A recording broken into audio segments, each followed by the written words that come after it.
Hello and welcome. Today I'm going to be discussing the remote ID proposed rule change. The comment period just closed, and I procrastinated because that's what I do, and I finally commented on it over the weekend. I know there's a couple people who've been asking what my comment would entail, so I thought I would read it for you here and then comment more on what I think is going to happen.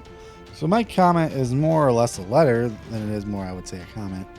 But here it goes. Dear FAA, today I am doing something I've never done before, commenting on an upcoming law. While most laws are written under the cover of night, I must applaud you for at least being upfront about the proposed law change. But the proposed rules have me gravely concerned for an up-and-coming hobby that many like myself enjoy. There are a few things that don't make sense to me about these rule changes. First and foremost, the requirement to be connected to the internet to fly my drone.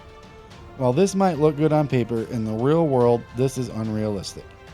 As anyone who owns a cell phone knows, the cell coverage in America is far from complete.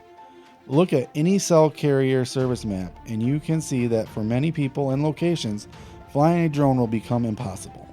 Now, in a way to be flexible with bad cell service, you gave us two other options to fly our drones when there is no service, but frankly, they are unsatisfactory and unreasonable.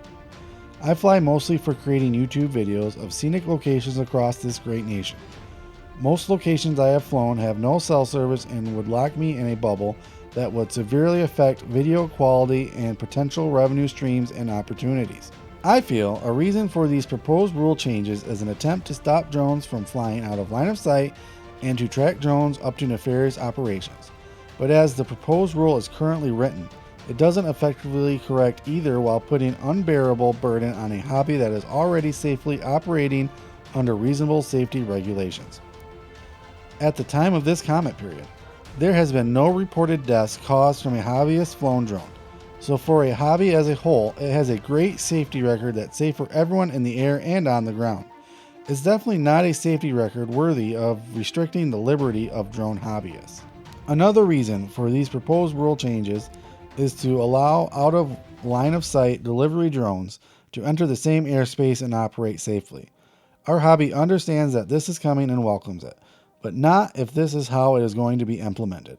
A corporation's want of a better and cheaper delivery system shouldn't ruin hobbyists' ability to enjoy a safe hobby with undue and unbearable burdens. We, the people of the United States, give you the privilege of regulating the airspace, which you do quite well. But don't legislate unreasonable burden on the people and make ordinary citizens outlaws. This is not how good laws are written and probably not your intent, but will most likely be the end result. Luckily, there is a way that everyone can coexist. There is a reasonable way to allow corporations to get their delivery drones while not destroying a safe hobby.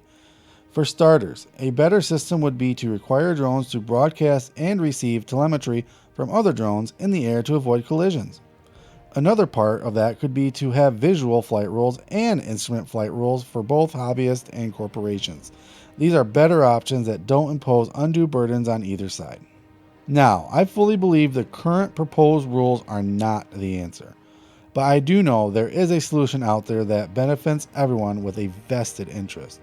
The solution will undoubtedly have some way to track drones. I have no issue with this and understand the benefits from it.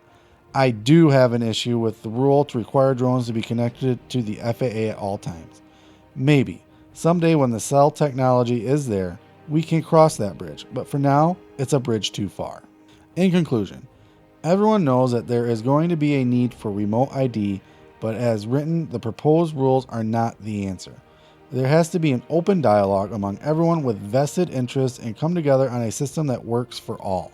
Like I said before, I applaud you for keeping this whole process in the open and allowing me to make a comment on it. I look forward to seeing how it all takes shape and hopefully help grow a hobby and an economy. Please take all these comments and go back to the drawing board and find a solution that will work for all of us. Thank you for your time and listening to my opinion. So that's what my comment was. That's what I came up with. Let me know what your comment was below in the comment section. I would be interested in reading about what you guys commented to the FAA about. As for where it goes from here, hopefully it goes back to which it came and it disappears. But I have a feeling that there's going to be some form of remote ID in the future. I just hope that they take all these comments and formulate a better plan on how to implement it. From the 50,000 or so comments, I doubt any of them were positive. So they got to realize that we're not happy about this and do something to fix that, I would hope. But we'll find out. It's all in the future. So we'll see what happens, and we'll be here the whole step of the way. So thanks for watching. Please hit the subscribe button if you're still listening to me. I appreciate it. We got some big videos coming out here in the next couple of weeks, so look forward for those. And we will catch you on the next video.